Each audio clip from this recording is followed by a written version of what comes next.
Invité de Saokadi ce matin, Olivier Bérisson, le président du tout nouveau mouvement politique qui s'appelle Moon. Bonjour Olivier Bérisson. Bel bonjour. Bel bonjour. Alors, avec Moon, vous voulez mettre l'humain au centre du développement politique, économique, culturel et social de la Martinique.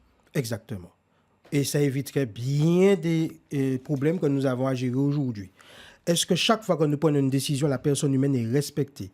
En sachant que la personne humaine est le reflet de la terre, de l'eau et de l'air sur laquelle nous comptons pour vivre. Alors, si nous polluons cette terre, nous polluons notre corps. Si nous polluons cette terre, nous polluons notre corps. Chaque fois, est-ce qu'il est envisageable de voir le développement autrement que par les lobbies et par les industries qui nous ont tués? Et puis, pouvons-nous faire confiance à une société qui a créé la déshumanisation pour nous expliquer l'humanisation?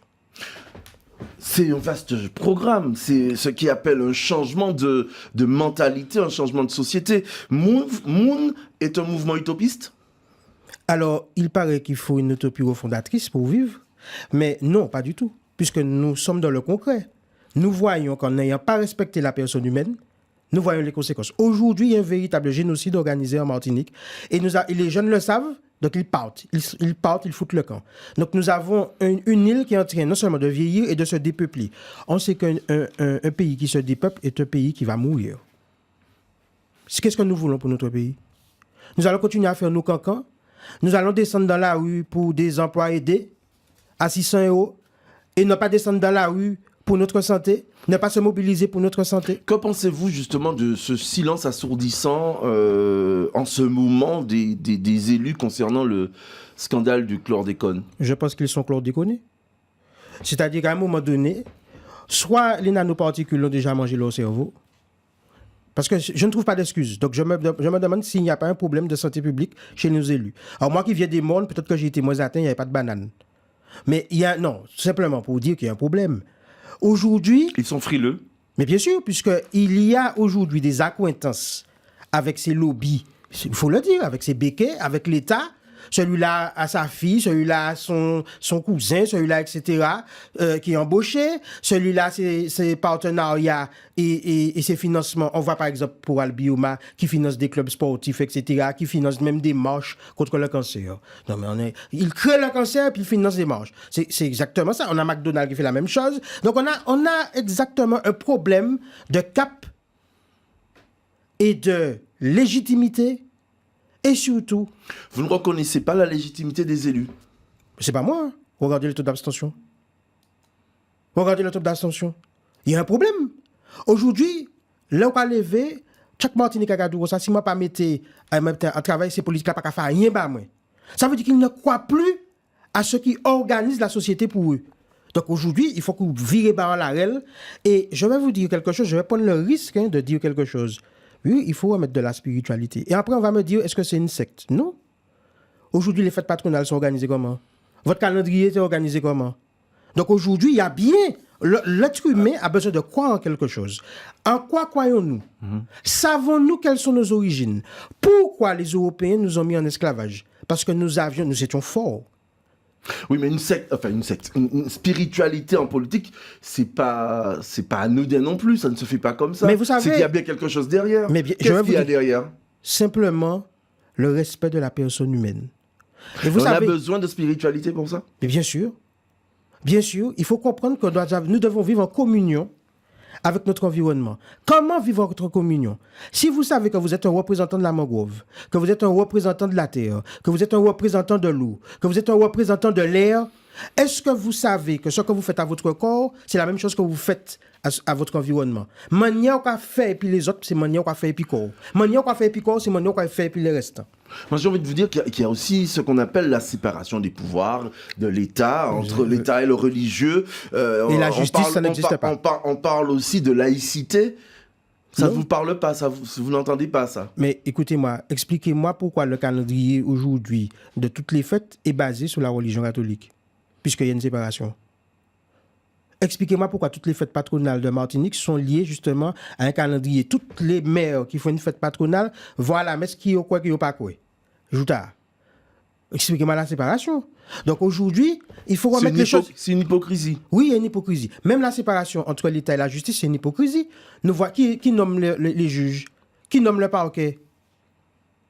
Et d'ailleurs, les décisions de justice qui sont prises en Martinique sont scélérates. Félix Jean-François, Hervé Pinto, Monsieur Philippe Aouar, par exemple, les derniers. C'est quand même un gage de, je sais pas, de neutralité, de respect des droits, la société actuelle. Non. Vous savez, tout le monde qui a mangé, tout. Non. Et le Martiniquais le sait. Arrêtez qu'on est moun. On est en train d'avoir un discours, et les Martiniquais, et d'ailleurs même pas les Martiniquais, le peuple du monde aujourd'hui sait très bien que qui mène, qui tire les manettes, etc. Arrêtons, posons le problème très clairement. Aujourd'hui, pourquoi il y a ce silence sur le chlordécone d'après vous? Pourquoi la Sopamar, qui est en justice depuis 2007, n'a pas de réponse, le dossier traîne, etc. Par contre, nous, à Moun, nous sommes en train de regarder comment attaquer au pénal ceux qui ont racheté les stocks. Monsieur de la Garrigue, en 1981. Donc, on va regarder ça. On va regarder comment attaquer au pénal monsieur Guy Lordino. On va regarder comment attaquer au pénal monsieur Soisson. C'est-à-dire qu'attaquer directement les individus. Parce que des personnes ont décidé de la déshumanisation de la Martinique. Qu'est-ce qui n'est pas...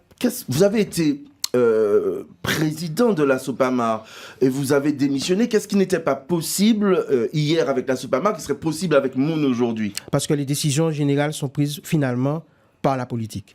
Alors, je dis bien pas par le politicien. C'est un acte politique qui organise la société. Aujourd'hui, il y a des radios libres. Aujourd'hui, vous avez une certaine liberté d'expression. C'était des décisions politiques. Donc, aujourd'hui, ce que nous disons, c'est que des militants aujourd'hui vont se mouiller sur le terrain, vont prendre des coups et vont se mettre face aux forces de l'ordre, alors que finalement, des politiques qui, justement, sont en les tenant et les aboutissant, ne font rien. Et puis, on les voit faire quelques motions, un petit courrier. Mais ils ne sont pas tous comme ça. Vous êtes en train de décrire une classe politique. Qu'est-ce que vous voyez-vous? Donc, non, soyons sérieux. À part quelques-uns, mais ils sont trop rares. Donc, aujourd'hui, il faut un renouvellement, et non pas dans l'opacité de Fanon, mais dans la luminosité de ce que nous sommes, en étant fiers de ce que nous sommes. Aujourd'hui, nous devons affirmer le fait martiniquais. Une bonne fois pour toutes, nous devons affirmer le fait martiniquais. Il y a des espaces d'expression pour ça. Arrêtons de se cacher derrière de dire c'est le préfet, c'est l'État. Non. Nous avons une responsabilité. Nous demandons des responsabilités. On doit assumer ces responsabilités. Ou quand c'est lui, demander à l'appel à la mobilisation contre le chlordécone, contre le bioma, etc. Il y aura compte. Mais moi, je m'étonne dit qu'il y a fait un appel. Par contre, ça a dû venir. Mais bien sûr, par contre, il y a fait un appel pour venir me défendre pour l'affaire Green Parrot. Ou bien, il y a fait appel pour les emplois aidés à 600 €.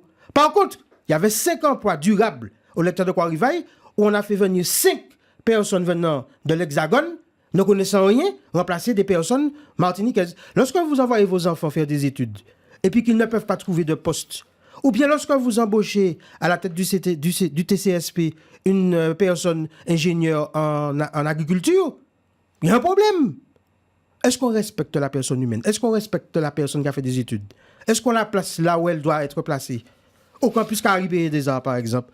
Vous aviez, par exemple, un informaticien responsable du parc informatique qui avait un diplôme de ferronnerie. Alors, parce que tu as ses cousins, parce que c'est etc. Il faut arrêter ça. Le clientélisme, il faut arrêter ça. Vous avez aussi comme slogan, c'est Moun qui a fait PIA, avec les couleurs rouge, vert, noir. Ce sont les couleurs du drapeau martiniquais que vous revendiquez. Plus que ça même. Les couleurs du drapeau martiniquais ont des origines spirituelles importantes. Plus que ça. Le vert, c'est l'univers et le cosmos. Le noir, c'est l'humanité, dans son sens originel du mot. Et le rouge, c'est le lien entre tout ce qui nous entoure, c'est-à-dire cet univers-là et l'humanité. Maintenant, comment on fait? Est-ce qu'on a envie de ressembler à certains pays? Est-ce qu'on a envie de ressembler à la France, à ces Occidentaux qui polluent, qui tuent, qui exploitent, etc. Est-ce que des mots comme exploitation ne devraient pas disparaître de notre vocabulaire? Exploitation agricole? Pas bon. Ferme agricole. J'ai entendu ce matin un reportage, on va exploiter ceci, cela. On utilise ce mot-là. C'est une énergie, un mot, hein? Quand je dis Alain Livori, c'est une énergie. Quand je dis Olivier Bérisseau, c'est une énergie. Si moi dis je t'aime, c'est une énergie. Si moi dis Macaï Dégacho, c'est une énergie. Ah bon, d'accord. Est-ce que vous pensez que ça ne peut pas choquer quand vous avez ce type de discours? J'espère bien. Mais j'espère bien, il faut renouveler. Il faut faire autre chose. Alors c'est quoi? On fait exactement les mêmes choses en mettant des Wistines sur des chambres pourries. Mais il faut faire autre chose, il faut au moins proposer autre chose. Mais surtout, je vais proposer ça, je vais attendre dans la RIA. Vous allez vous présenter, il y aura des candidats aux prochaines élections de Moun dans, je sais pas, au municipal, ou bien une liste à la collectivité?